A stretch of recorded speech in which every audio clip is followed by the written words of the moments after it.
Right,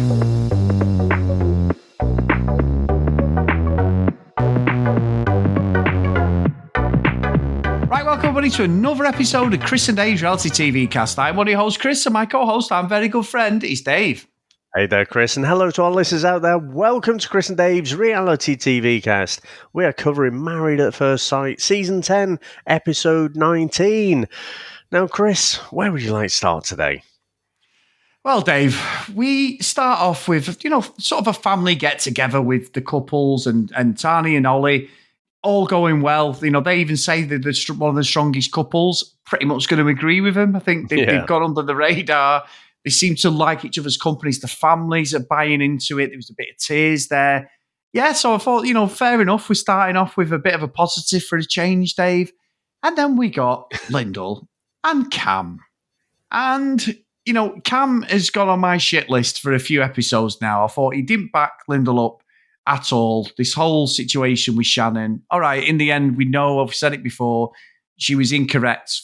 As far as we know, anyway. Shannon's a lying fucker, so it might have been true. I don't know.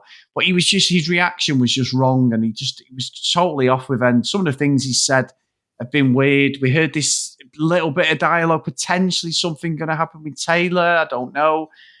But his family come, and, this whole hugging situation, which I found was absolute nonsense. And I found it weird that he wouldn't acknowledge and just put his arm around Lyndall when she's getting upset because she couldn't see her mum other than on FaceTime.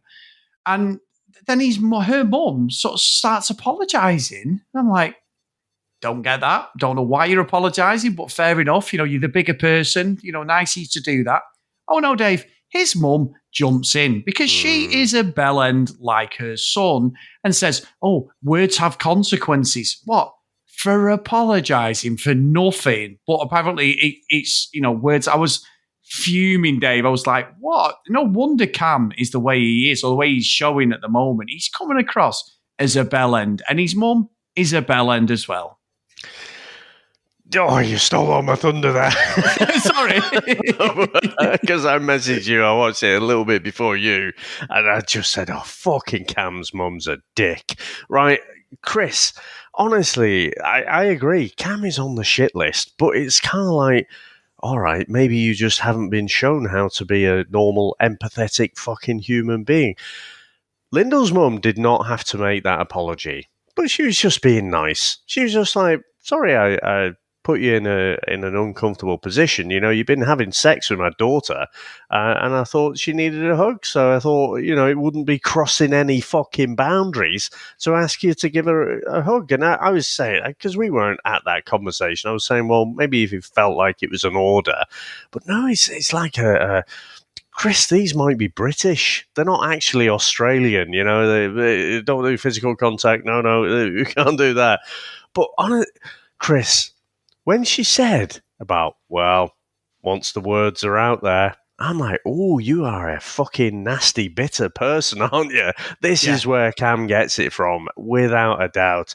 And that whole fucking dialogue about, oh, maybe, the hugs and the affection, maybe it's being fucking needy, Chris. Maybe it's being needy to want a hug a day. What an absolute pair of fucking bellends they are. And I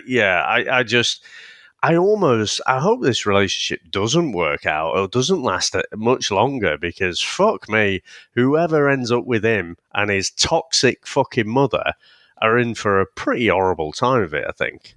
I agree. And you're right. That whole affection thing was just like, oh, wow. So obviously, Cam is used to missionary position, Dave. No touching, no kissing, no petting. He doesn't do anything, does he? And I was like, and what annoyed me is he's got this like fucking annoying smirk now, which I've never noticed before.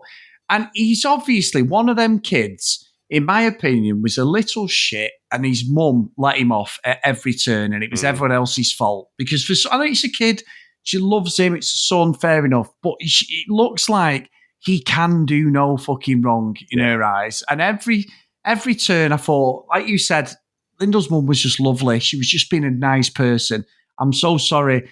Why be a cow? And then it's that like dialogue when she's having a drink with him. I'm like, it's no wonder this lad is on his own. And then she's like, well, we grew up different way. We're in a weird country, people. It's like, no, you're not country people. You're just being fucking horrible. No matter what part of the fucking country of Australia you come in, that you live in, you just fucking, there is manners and decorum and, being nice. You're not showing any compassion. And it's just, it just gave me a real red flag for me for Lyndall. I know later on she said, oh, we're in a good place, and she seemed happier. But when he said about her mum, and then he just flipped it, she's saying, my mum is like he's 3 years old or something, and stormed out the fucking apartment. I was like, you need to grow up, mate. He was having a dig at her mum for nothing. And she went, I was sticking up for my mum, and I was so pleased with her for doing that. And she went, I will defend my mum. She don't deserve that. And he's like, you say my mum? And he's like, she went, I never even said that. And I was like, oh, fuck off, mate. You are a dick. Yeah, you fucking city folk with your newfangled hugs and stuff, you weirdos. I haven't read anything up on it, but do you get the impression like Cam might be an only child, and like there was no father in this scene, was there? Do you just think like maybe he's just been a bit mollycoddled? Think he's a bit fucking bad boy Bubby?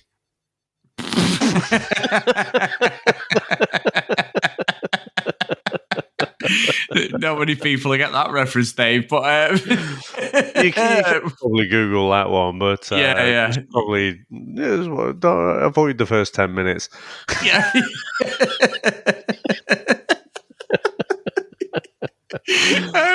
But yes, we are definitely not fans. And again, I don't want to hear any shit about a fucking edit, right? All the seconds put together just show them two to be absolute fucking repressed bellends. And so, Lyndall should run a fucking mile. I agree, Dave. She should be off. So the next couple we got was Belinda and Leighton.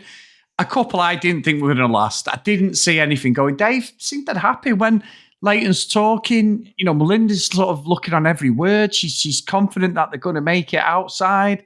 Fair enough, Dave. One of the couples I wasn't expecting, especially the VT that Melinda delivered at the start.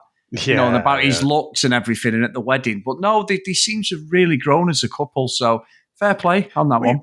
I don't think we've seen a turnaround like it, have we? Most of the time when the brides start off that way, and she was having a go at like his privileged fucking money tree, and stuff like that, wasn't she? Taking the piss, looking at the negative on just about everything. But they do seem to be going along okay. Basically they're kind of young and fit, aren't they? So I'm sure they're having a right old fucking time of it.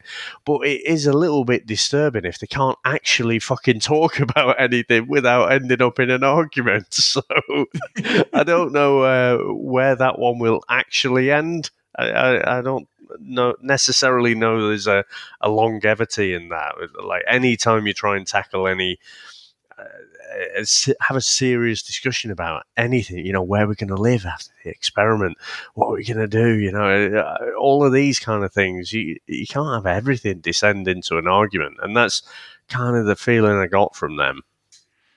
Yeah, it's true. It's true. And I think as well, you look at like the dynamics of where we are. We're on like week 5, we're over halfway there.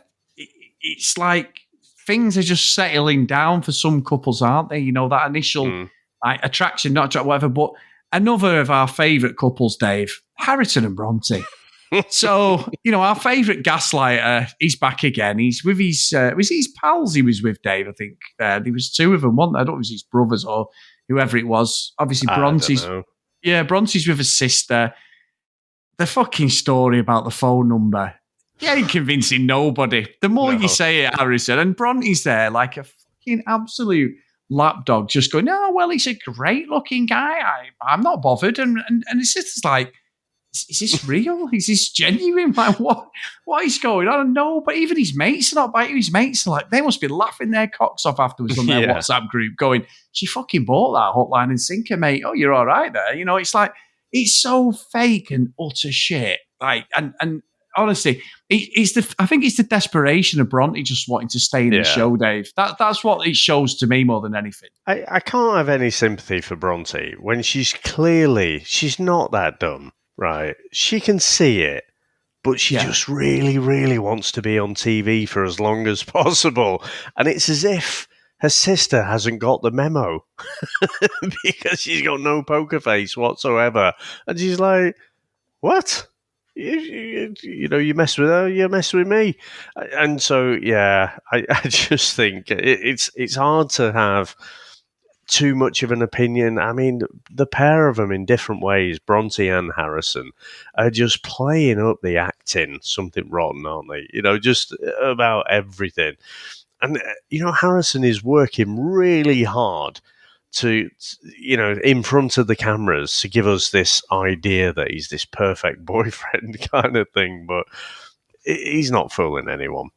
No, I'm not thinking. I tell you who is an actor, Dave, or an actress. Why are we even tolerating this Taylor? Fucking Taylor's there. It's like some comedy sketch in it, or something out of a soap. She's sat there. Apparently, she's now offended because Hugo. She was in the last episode because Hugo put a last on that, or second to last on that bloody board thing. Why are we even entertaining this fucking bollocks? She's absolutely been told to play up to this character, and now it's become like a parody. It's like a fucking joke when I see it now, because I'm just like, I am not believing that you are being sincere, you're being real. And then Hugo starts apologising, and I'm like, well, you're a fucking muppet, you as well. But I think it must be hard to, if someone is laying it on that fucking thick, and again, she is a fucking total nightmare. I said it the other day. I don't believe she's just playing it up purely to the cameras. She might be playing up a little bit. I think anyone, when you put the camera on them, they're going to play up a little bit, aren't they? But yeah, she's not being completely a different person from what she is in day-to-day life. And I can't remember if I predicted it, Chris, but I had a feeling that she was going to, really lay this on thick about how heartbroken she was. I mean, like I say, she looks like she's in bed with the Rona. And she's got the fucking eye mask on and everything. Woe is fucking me. That must be exhausting to just, continue to be like, well, you're acting like a complete dick. Actually, you know what? I changed my mind. I'm going to put you bottom. That would be me, but that's because I'm a cunt. But basically, like, she ground him down, and so he ends up apologizing. He's like, "Oh, well, that's a lesson learned for me," and she'll win. She'll win that battle, and then she'll get what she wants. And so it's just. It's frustrating, but also, Chris, I agree. It's just not very entertaining to watch some child, to watch fucking Veruca Salt, right, in that's real life. That's it, yeah. Daddy, I want some, fuck off. Yeah, so, I'm with you. Yeah, it's just absolutely distasteful human being. And yeah, Rupert, he just needs to. Well, I don't know what he needs to do. He just needs to fuck her off, basically. Just say, leave. You've properly fucking set me up. There is no way anyone can spend longer than 5 minutes with this person and realise she's a fucking nightmare.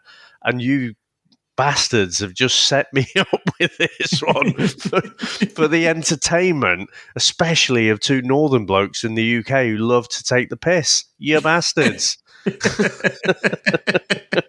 What did you think, Dave? Right. So, what did you think of this whole thing with Jesse and Claire? This like, we know like he was so upset and all that, the dinner party thing. But it's like she takes him to a music shop. Now, you're a guitarist, Dave. Very good one. I can play guitar, but I'm a very poor one. What did you think about his bit of shredding on the guitar there, Dave? Because that guitar sounded like he was out of tune to me, my friend. It didn't sound great, did it? No, it didn't. It was just like, okay, what are you playing? Oh, yeah, it's one of my tunes from the band. I was like, oh, fuck me. Well, you're not going to be famous playing that shit, mate. Terrible. Fucking Richie, isn't he, from the UK one? he's still auditioning for Hollyoaks, Dave.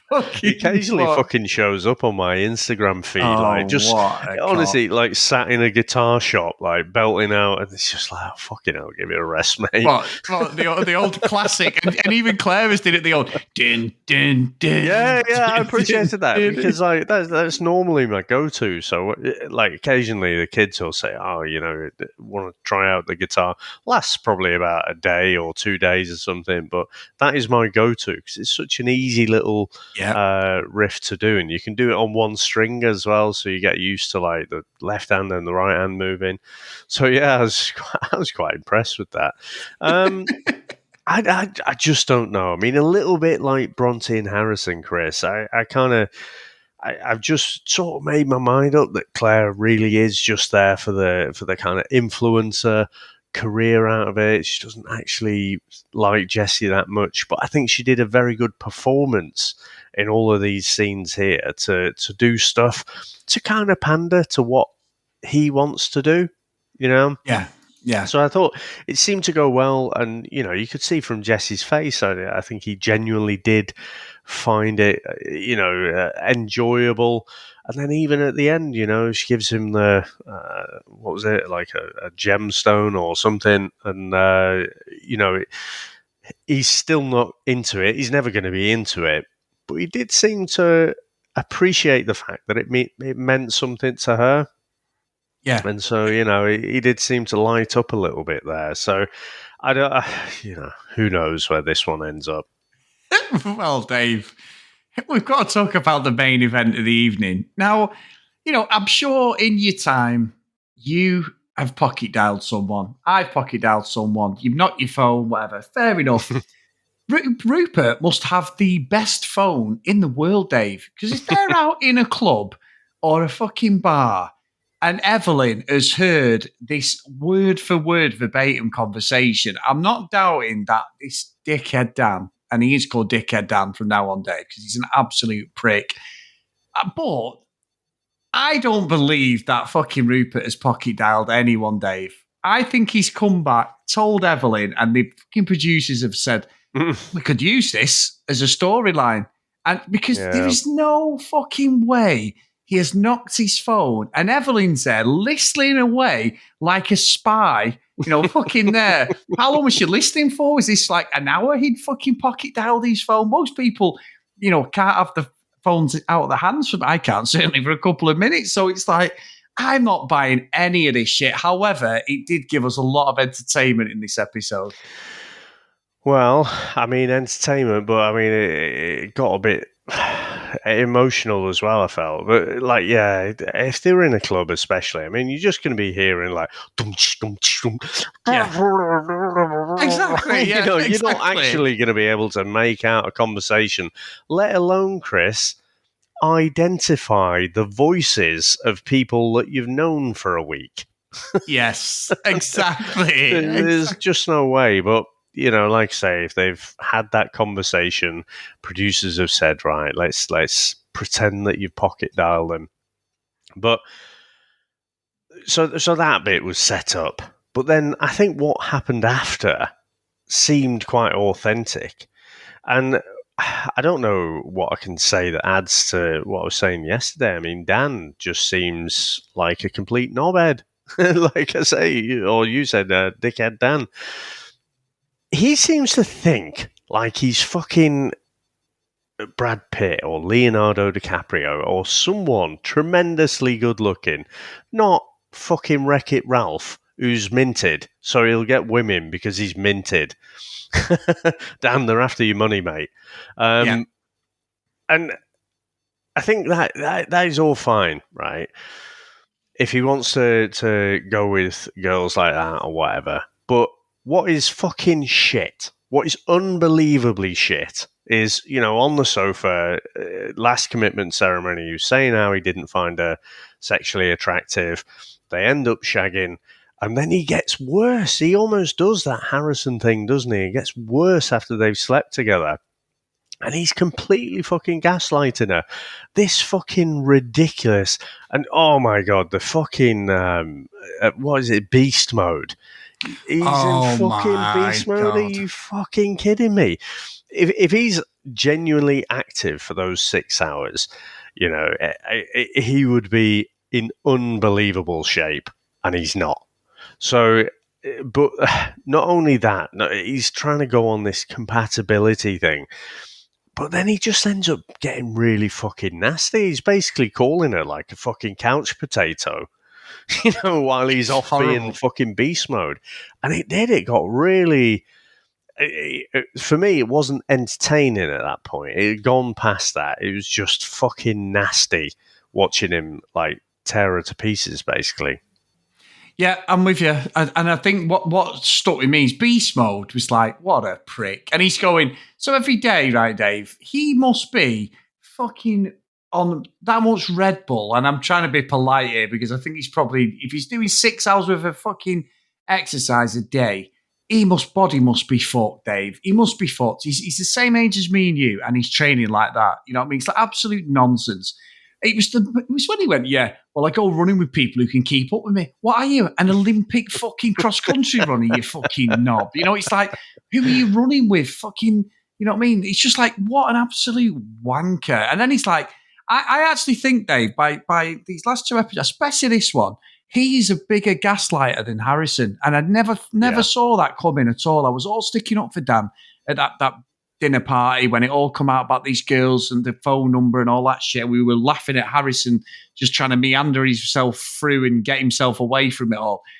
Dan is horrible. He's a horrible guy. He's obviously a cheating fucker. He's got another life. He's here for the clicks. He's here for the money.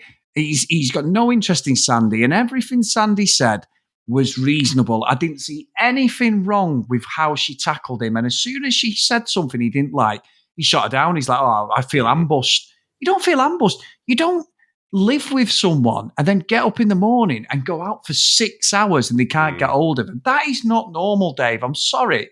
It's fine. He could say, right, I'm going to the gym. Do you want to come with me and wait in the cafe? Or do you want to, meet up afterwards?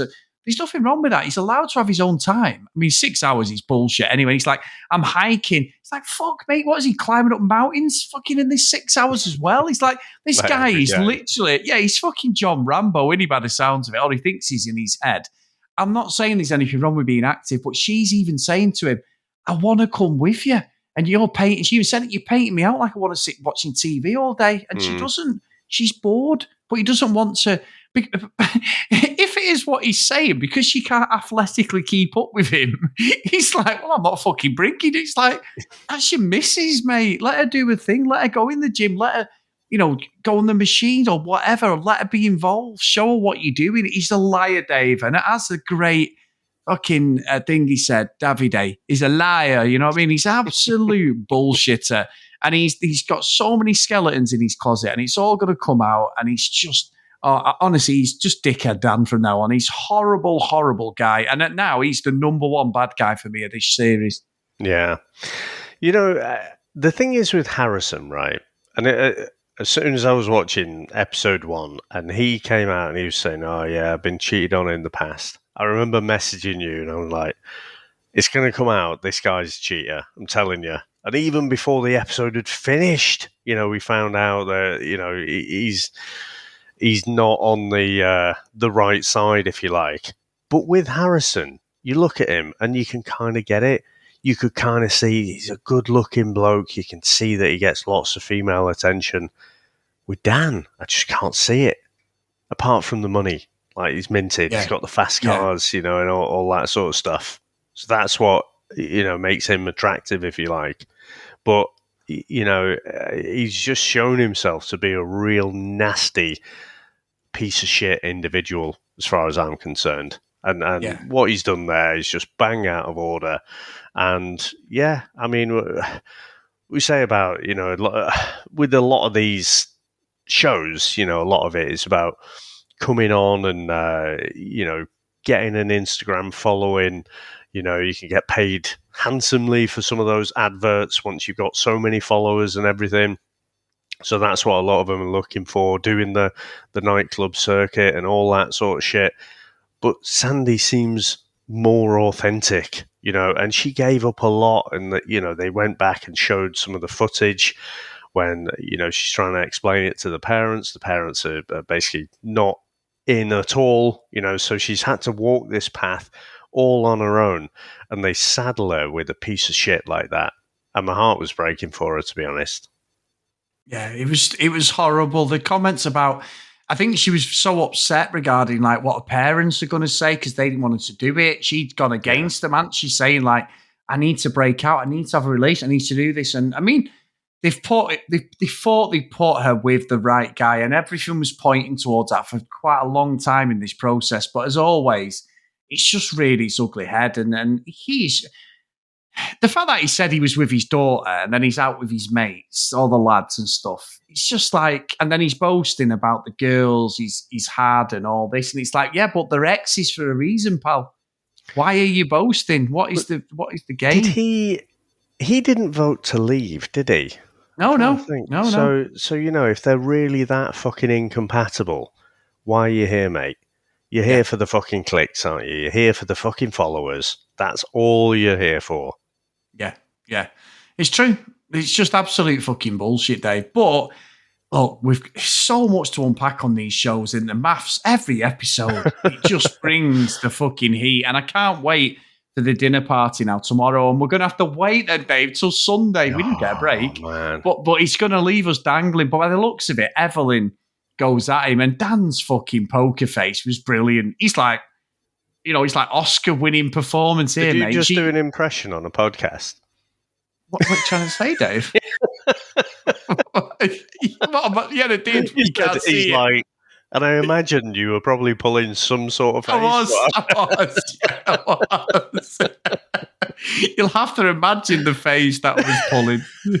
That constipated face that Dan's pulling on the VT for the next episode. But Evelyn holds him to task by the looks of it, Dave. Now, she's Big Brother royalty and someone who did like an argument on the UK one. So I think this is set up for her perfectly, and she's going to fight Sandy's corner. But like you said, Dave, I've been there a fucking week. So, it does seem a little bit, but I'm here for Dan to get his comeuppance because he fucking deserves it, the blagger. Yeah, I mean, it went from, being quite emotional right at the end there to the little preview for tomorrow night's episode. And I'm like, oh, yeah, he's going to fucking get it. And I don't think it's just going to be her, is it? I don't think it's just going to be Evelyn. I think a few people are going to be chipping in there. So can't bloody wait, Chris. Well, Dave, as well, and also I'll just announce this actually on the podcast, is the episode's going to be a little bit late when we release our podcast as well, because it won't be out tomorrow, guys. So that is my fault. I'm actually at the football. So unfortunately, Dave, we're going to have to run it back possibly Thursday or Friday. No. So I apologize, guys. It won't be out on time. Oh, no. Well, at least I can watch it. I'll be watching it when I get back. For a second there, you were going to say they weren't showing it tomorrow and they were going to delay it a day. No, this is worse, Dave. How dare you? Very good. Right, so we've had 2 emails. One's from Tom, and it says, "Hi guys, love your take on the season of maths, but I've got to write in and bring up a glaring omission from the review of episode 18. It was John's initial response to Harrison's failure at trying to outdo all the other drama that's been going on. In my opinion, the first thing John said, see below, was the best part of the whole episode. Oh, and I could see Adam and Claire thing was going to be a big deal when he didn't allow Janelle to look at his phone. Remember, he gaslighted her by saying he didn't want to look at her phone. That was just one of many clues the producers had planted. The other big one was him admitting in his wedding vows that he cheated in the past. I just thought it was going to be a big retreat drama, but as it turns out, the producers have got other plans for the retreat. I'm still trying to work out what that'll be, but at the moment, my money's on Taylor getting off with one of the grooms, and it'll probably be Cameron. Having said that, even though Duncan is an outlier, I do think his patience with Alyssa could run out if she carries on being such a hypocritical drama queen. Cheers, guys, Tom."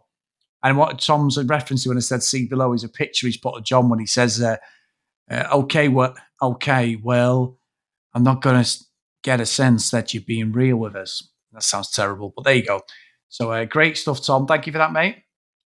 And then the next one is from Alison, and it's in relation to today's episode. And she says, what ho, chaps. First of all, thanks for the podcast and the Love Island one all over. Watching the show itself is like wading through treacle.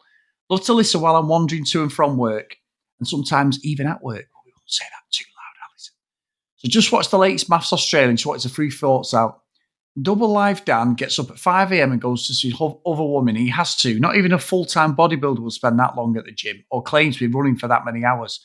Plus, there are social media spoilers. Now, please look away, guys. 1, 2, 3. Of him with the lady who's been on his side at the aisle. With the lady who was on his side of the aisle at the wedding. Most people will know the one. The cameraman made super sure we saw her. Orange dress, more front than Blackpool when the illuminations are on. As for the butt dial, he was going to get caught out regardless of saying you're out with your daughter. Poor kid's going to see her dickhead dad treating women like shite all over the TV. And then going out with the lads isn't going to work because they all live in the same building and have to attend an excruciating dinner party once a week. So someone would have mentioned it. Where does he get off saying he's too good for Sandy? She's gone through all this for bloody nothing. I'm furious for her. I'd like to go and frying pan the hideous man in the face, but it looks like tomorrow night's dinner party, he gets a grilling for Evelyn, so I'm leaving it in her capable hands. On the upside of the butt dial, nice to know Hugo has been able to let off some steam about being stuck with that utter drain Taylor. I can't decide whether she's truly an awful person or an awful actress. Could be both, I guess, but she's definitely not a makeup artist. Ooh, that's a good one, that, Alison. I can only praise Hugo for retaining some dignity and for that superb display on the photo challenge and not throwing her over the balcony. I realise that this email probably sounds like advocate violence. I don't. Well, not that often. Just a few people on this programme really need to have been put in the bin from the outset, and then I wouldn't have these feelings. I think I'm going for a lie down. Keep up the good work. I need to know someone else who's thinking the same as me, Ali. So great email, Alison. Thank you so much for that. And if you want to email us like Alison and Tom, cdrealitycast@gmail.com. If you want to follow us on social media, @cdrealitycast. As always, get over to Chris and Dave's Reality TV Cast and come and join us on Facebook, guys. We do appreciate every single person who supports us over there. And if you do support us a little bit more, get over to patreon.com/cdrealitycast. So today's roll call of honour is Helen, Alex, Macy, Nicholas, Maeve, Emma, Fiona, Cassie, Megan, Kate, Maggie, Kristen, Zoe, Gillian, Keith, Helen, Brianna, Chloe, Noreen, Joanna, Libby, Katie, Dee Dee, Priscilla, Susan, Hennessy, Tracy, Lauren, Lucky Lulu Green, and Ked Gustafson. So thank you so much for all your support, guys. Amazing emails and amazing stuff. So Dave, it has been an honour today, my friend. What an episode. I will see you next time. Well, thank you very much, sir. And thanks to all our listeners out there. Thanks to all our followers and supporters. And we'll speak to you next time.